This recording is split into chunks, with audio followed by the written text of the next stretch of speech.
जात रूप मणि रचित अटारी, नाना रंग रुचिर गच ढारी, पुर चहु पास कोट अति सुंदर, रचे कंगुरा रंग रंग बर।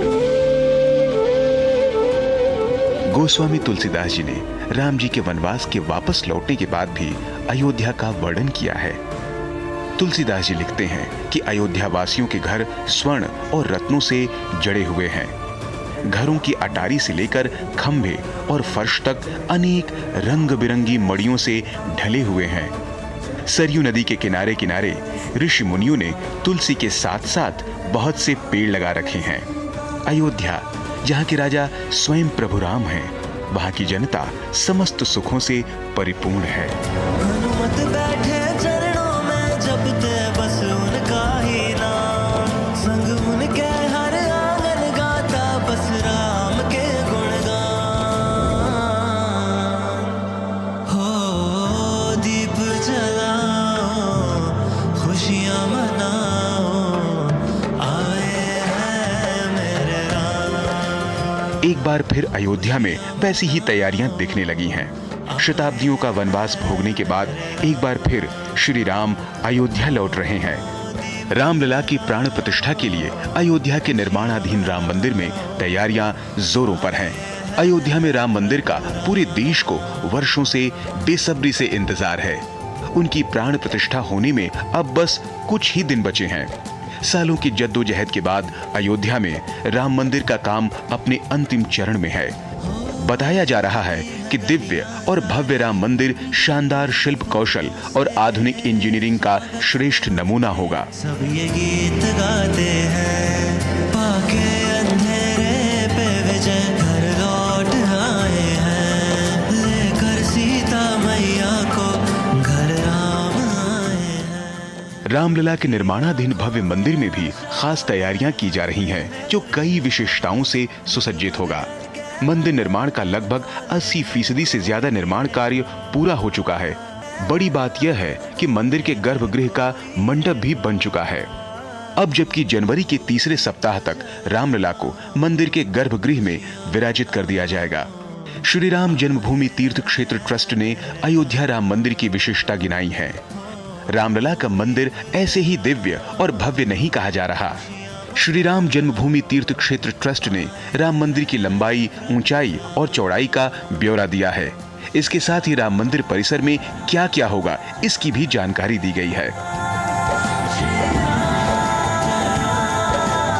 राम जन्मभूमि ट्रस्ट के अनुसार राम मंदिर का निर्माण 3 मंजिला हो रहा है, जो कि पारंपरिक नागर शैली में बनाया गया है और इसकी पूर्व पश्चिम 380 फीट, चौड़ाई 250 फीट और ऊंचाई 161 फीट है। मंदिर के प्रत्येक फ्लोर 20 फीट ऊंचा है। इसमें 392 स्तंभ और 44 दरवाजे हैं। मुख्य गर्भगृह में श्री रामलला की मूर्ति होगी और पहली मंजिल पर श्री राम दरबार है।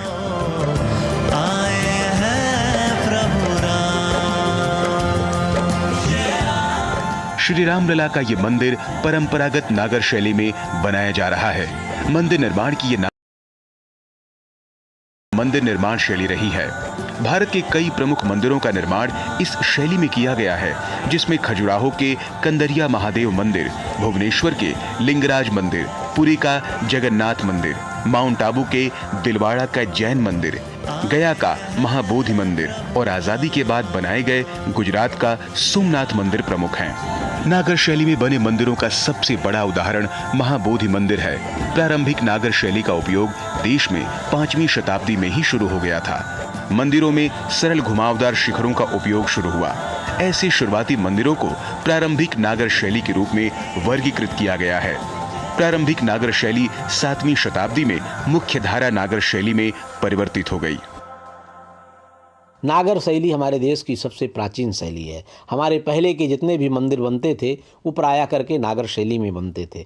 नागर शैली में मंदिर बनाने से एक तो वास्तु ठीक हो जाता है और भारत की जो भव्यता है, भारत की जो प्राचीनता है, भारत की जो सांस्कृतिक विरासत है, वो प्रायः करके नागर शैली में ज़्यादा देखी जाती है। इसीलिए उस शैली का प्रमुखता से ध्यान दिया गया है। बाकी उस मंदिर के निर्माण में, उस मंदिर की स्वरूप देने में आप समझिए केरल से, कर्नाटक से लकड़ी के जिस प्रकार के प्रयोग किया गया, उड़ीसा के लोगों को बुलाया गया है। सभी राज्यों का प्रतिनिधित्व, सभी व्यक्ति का प्रतिनिधित्व, जन जन के राम हैं तो प्रत्येक राज्य के लोगों का प्रतिनिधित्व उसमें दिखलाया गया है।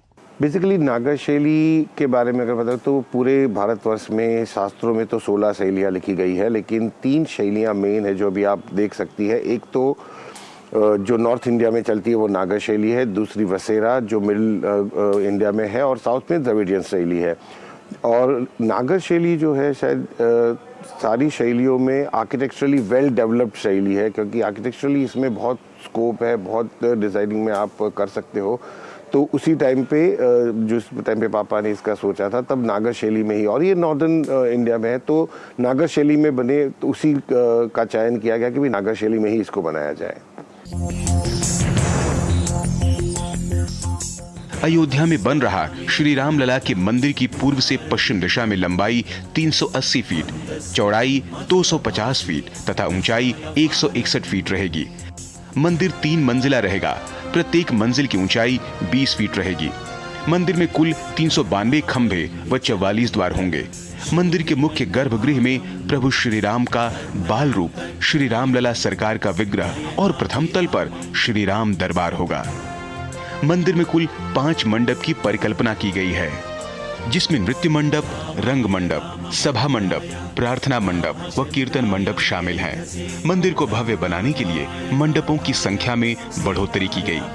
मंदिर के वास्तुकार चंद्रकांत सोमपुरा खुद बताते हैं कि किस तरह नए मंदिर का मॉडल बनाया गया और किस तरह मंदिर को और अधिक भव्य बनाने के लिए 3 और मंडप जोड़े गए।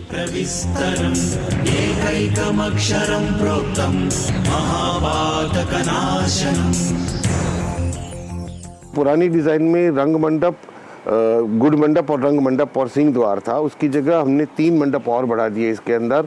रंग मंडप, गुड़ मंडप, नृत्य मंडप इन फ्रंट और 2 साइड में प्रार्थना और कीर्तन मंडप, जिससे ये 5 मंडपों का समूह हो गया। और उसका हाइट भी हम लोगों ने बढ़ा दिया। तो इस हिसाब से पूरे जो प्रारूप था पुराना 89-90 का, उसको 89 नहीं किया, उसको एक्सटेंशन किया है। यहाँ गर्भगृह की भव्यता एक अलग छटा बिखेर रही है।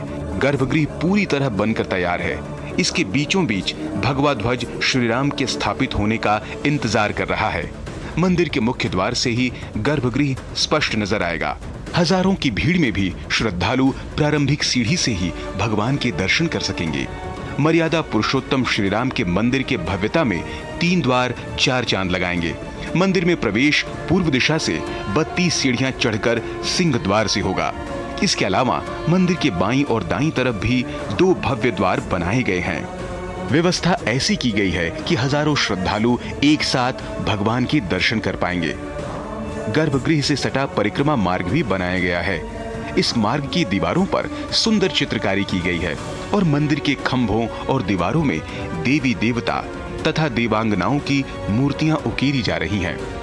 सभी व्यक्तियों के प्रवेश के लिए सहूलियत प्रदान करने के मकसद से दिव्यांगजन एवं वृद्धों के लिए मंदिर में रैंप और लिफ्ट की व्यवस्था की जा रही है। मंदिर के चारों ओर आयताकार परकोटा का निर्माण किया जा रहा है। चारों दिशाओं में इसकी कुल लंबाई 732 मीटर तथा चौड़ाई 14 फीट होगी। परकोटा के चारों कोनों पर सूर्यदेव, मां भगवती, गणपति व भगवान शिव को समर्पित 4 मंदिरों का निर्माण किया जा रहा है। उत्तरी भुजा में मां अन्नपूर्णा व दक्षिणी भुजा में हनुमान जी का मंदिर रहेगा। कि रामो विग्रहवान धर्मा, भगवान राम साक्षात धर्म के विग्रह हैं, तो उनके पास जब पूजन पद्धति हमारी चलती है तो उनके पास चारों भाइयों का स्वरूप भी होना चाहिए।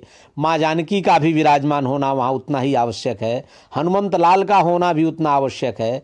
सूर्य नारायण भगवान का भी होना उतना आवश्यक है, क्योंकि भगवान राम सूर्यवंशी हैं, इसलिए सूर्य नारायण का भी वहाँ पर मंदिर बन रहा है। और गणेश जी की प्रतिमा स्थापित हो रही है। भगवान शिव का मंदिर वहाँ बन रहा है। सरजू मैया साक्षात वहाँ विराजमान हैं। इस तरह के जो पंचोपचार, षोडशोपचार देव उपासना, जो हमारी पंचदेव उपासना की पद्धति है वैष्णव संप्रदाय की, उस सभी संप्रदायों को आधार मान करके इस तरह के वहाँ मंदिरों को विविध विविध रूप में, स्वरूपों में वहाँ दिया जा रहा है। कि राम जी जो है विष्णु के अवतार है, तो विष्णु पंचायतन में हनुमान जी, गणेश जी, दुर्गा, शिव और सूर्य आते हैं। तो उस हिसाब से 5 मंदिर उस कॉरिडोर में आया। फिर नॉर्दर्न साइड में टेम्पल के पुराना सीता रसोई करके एक जगह थी, जो जहाँ पे जो हम लोगों ने वहीं पे किचन रखा है और वहीं पे भी भगवान राम लल्ला का भोग बनेगा। तो वहाँ पे अन्नपूर्णा माँ का, तो ऐसे करके पूरे 6 मंदिरों की स्थापना और हुई। और साथ में ये भी था कि एक सप्तऋषि मंदिर जो आउटसाइड द कोर्टयार्ड सप्तऋषि मंदिर बनेगा, जिसमें अहल्या जी का, निषाद राज का, जो रामायण से सब कैरेक्टर्स, वाल्मीकि ऋषि सबके मंदिर, 7 मंदिर अलग वहाँ पे बनेंगे।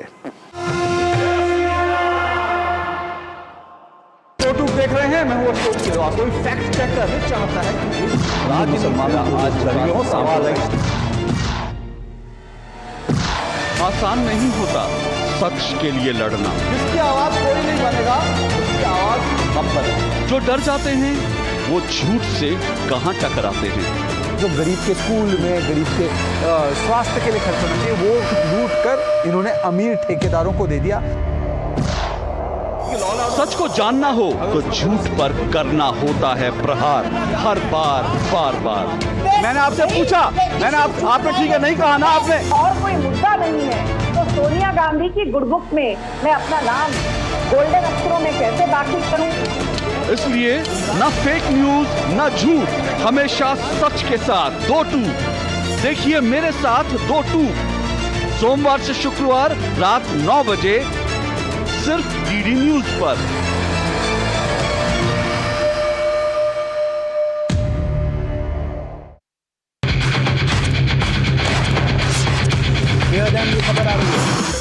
ब्रेकिंग न्यूज की रेस से हटकर हम लेकर आते हैं आपके लिए सार्थक, सकारात्मक और प्रेरणादायी खबरें सिर्फ हाथ से नहीं होते, खबरें अच्छी भी होती हैं जो देती हैं हौसला, बढ़ाती हैं आत्मविश्वास।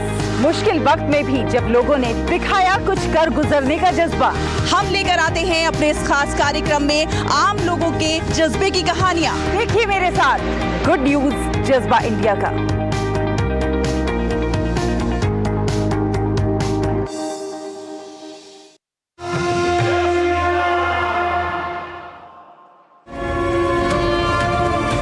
मंदिर के समीप ही पौराणिक काल का सीताकूप विद्यमान रहेगा।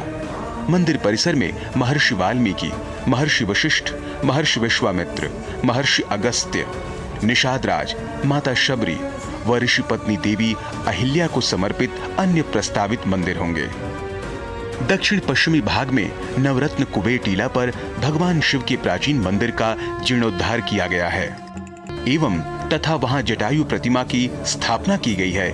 मंदिर की संरचना को 1000 वर्षों तक सुरक्षित रखने का इंतजाम किया जा रहा है। यही वजह है कि मंदिर में लोहे का प्रयोग नहीं किया जा रहा है। धरती के ऊपर बिल्कुल भी कंक्रीट नहीं है। मंदिर के नीचे 14 मीटर मोटी रोलर कॉम्पैक्टेड कंक्रीट बिछाई गई है। इसे कृत्रिम चट्टान का रूप दिया गया है। लोहे में आप अगर आरसीसी में देखेंगे तो आरसीसी का जो लाइफ स्पान है वो 80 से 100 साल तक का है, उससे ज़्यादा वो नहीं चलता है क्योंकि उसमें कोरोजन लगता है, सब कुछ प्रॉब्लम रहता है। तो और शास्त्रों में भी लोहे को शुद्ध धातु बताया गया है। तो नेचुरल मटेरियल से अगर जो मंदिर बनता है उसमें लोहा यूज़ नहीं होता है। प्लस इसके अंदर जो हम लाना चाहते हैं कॉस्मिक एनर्जी और अर्दन एनर्जी जो आती है को लोहा डिस्टर्ब करता है, तो वो वेव्स को डिस्टर्ब करता है, तो उसकी वजह से हम लोग लोहा यूज़ नहीं करते हैं इसके अंदर बिल्कुल भी। इसके साथ ही मंदिर को धरती की नमी से बचाने के लिए 21 फीट ऊंची फ्लिंट ग्रेनाइट से बनाई गई है। मंदिर परिसर की बाहरी संसाधनों पर निर्भरता कम करने के लिए मंदिर परिसर में स्वतंत्र रूप से sewer treatment plant, water treatment plant, अग्निशमन के लिए जल व्यवस्था तथा स्वतंत्र पावर स्टेशन का निर्माण किया गया है। मंदिर का निर्माण पूर्णतया भारतीय परंपरा अनुसार व स्वदेशी तकनीक से किया जा रहा है। पर्यावरण जल संरक्षण पर विशेष ध्यान दिया जा रहा है। अयोध्या में भगवान श्री राम का मंदिर 2.7 एकड़ भूमि पर बन रहा है। हालांकि पूरा परिसर लगभग 70 एकड़ भूमि पर बन रहा है। कुल 70 एकड़ क्षेत्र में 70% क्षेत्र सदा हरित रहेगा। 75,000 क्षमता वाले एक दर्शनार्थी सुविधा केंद्र का निर्माण किया जा रहा है, जहां दर्शनार्थियों का सामान रखने के लिए लॉकर व चिकित्सा की सुविधा रहेगी। मंदिर परिसर में स्नानागार, शौचालय, वॉश बेसिन, ओपन टैप्स आदि की सुविधा भी रहेगी। इस परिसर में इतनी जगह होगी कि लाखों भक्त एक साथ मंदिर में भगवान राम के दर्शन कर सकेंगे।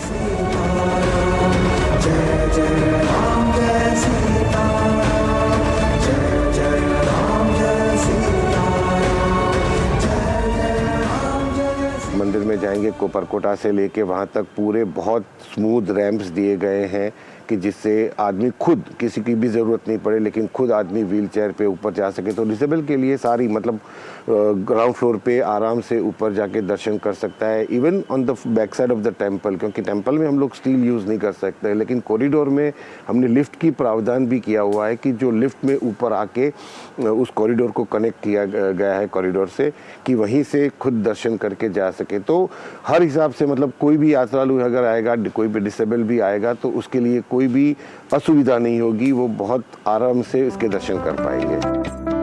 जिस नागर शैली में अयोध्या धाम में श्री राम का भव्य मंदिर बनाया जा रहा है, उसी शैली में आजाद भारत में गुजरात का प्रसिद्ध सोमनाथ मंदिर का निर्माण किया जा चुका है। चंद्रकांत सोमपुरा अयोध्या में राम मंदिर के मुख्य वास्तुकार हैं। उनके दादा प्रभाशंकर अघोड़ भाई नागर शैली के मंदिरों के अग्रणी डिजाइनरों में से एक थे, जिन्होंने आधुनिक सोमनाथ मंदिर का डिजाइन और निर्माण किया था। बहुत प्राउड फीलिंग है कि हम लोगों को राम मंदिर का काम मिला। जैसे मेरे दादाजी ने सोमनाथ मंदिर का भी काम किया है और ये भी जो हम बना रहे हैं वो हमारे परिवार को ही मिला। बहुत प्राउड फील करते हैं हम, हमारा पूरा जो सोमपुरा समाज है सारा प्राउड फील कर रहा है। 30 से 35 साल पहले मूल रूप से पालीताना और अब अहमदाबाद के रहने वाले चंद्रकांत सोमपुरा ने राम मंदिर निर्माण आंदोलन के दौरान वीएचपी अध्यक्ष अशोक सिंघल के अनुरोध पर राम मंदिर का डिजाइन बनाया था।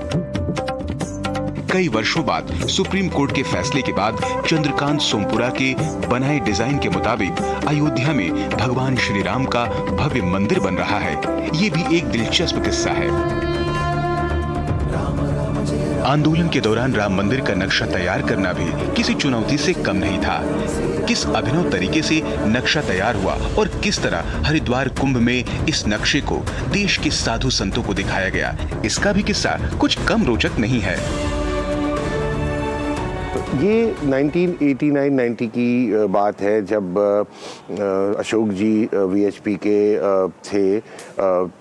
उन्होंने वो बिरलास को जानते थे और बिरलास के सारे मंदिर हमारे परिवार ने बनाए हैं। तो उन्होंने बताया कि आपके मंदिर कौन बनाता है, तो उन्होंने सीधा ही बोले सोमपुरा परिवार है गुजरात से, तो वही हमारा बनाता है। तो उन्होंने तुरंत ही फ़ोन करके हमको बुला लिया और यहाँ पे अशोक जी खुद लेके आए उनको, और उन्होंने यहाँ पे तो उस टाइम पे पूरी छावनी थी, मतलब कुछ ले जाने की पॉसिबिलिटी नहीं थी कि कुछ भी ले जा सके यहाँ पे। तो उन्होंने अपने पैरों से इसके नाप ही लेके एक डिज़ाइन तैयार किया, और जो अशोक जी और वीएचपी के सारे संघ ने पसंद किया और उसका मॉडल बनाया गया और जो संतों के सामने रखा गया और उन्होंने भी हामी भरी, तब इसके ऊपर काम चालू हुआ।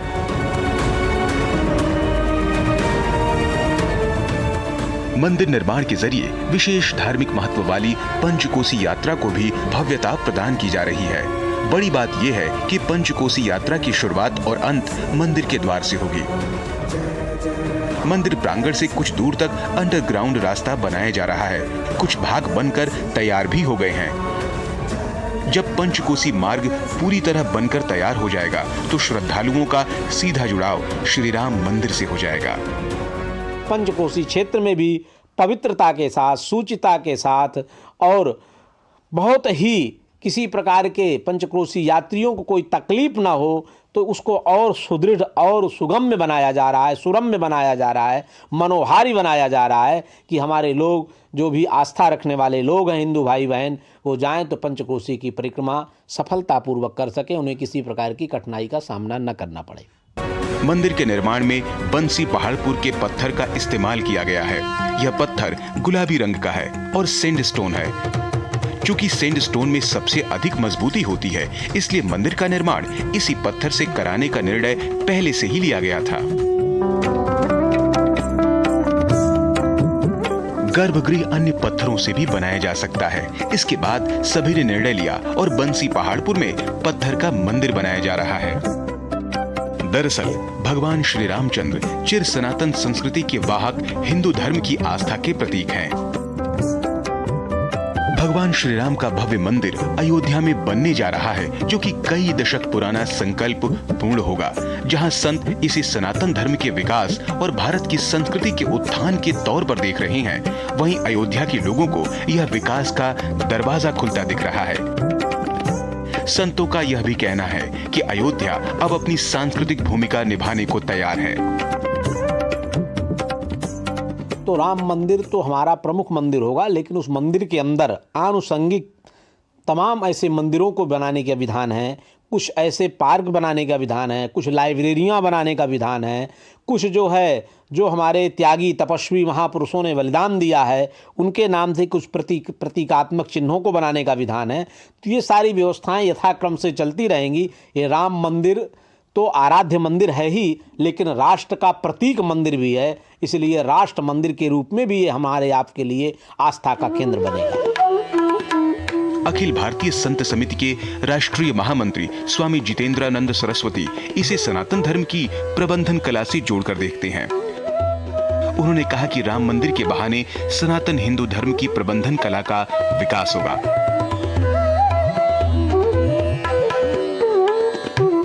हजारों साल पहले भी मंदिर ऊर्जा के केंद्र थे, शिक्षा, स्वास्थ्य, संपर्क, संस्कार देने के केंद्र रहे हैं।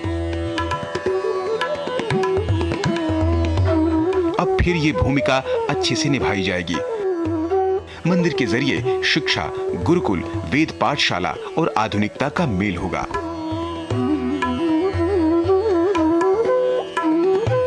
श्री राम जन्मभूमि पर श्रद्धालु आएंगे, इसके लिए विकास के मानक पर देखें तो एयरपोर्ट भी है, डबल रेल लाइन भी है, वहाँ का रेलवे स्टेशन कितने भव्य स्वरूप में बना है, और अयोध्या के आसपास 100 किलोमीटर के रेडियस में जिस तरीके का विकास प्रारंभ हुआ है कि मुझे बताया गया कि अब अयोध्या के नक्शे में भी बदलाव हो गया है।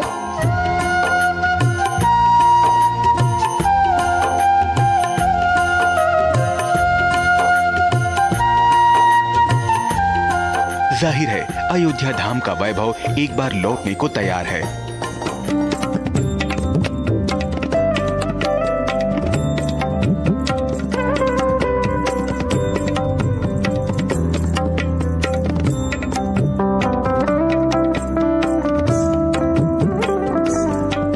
अयोध्या को भी अपने रामलला की लौटने का वर्षों से इंतजार था। अयोध्या में प्रभु श्री राम का मंदिर बनने से पहले ही भविष्य की अयोध्या की झलक दिखने लगी है।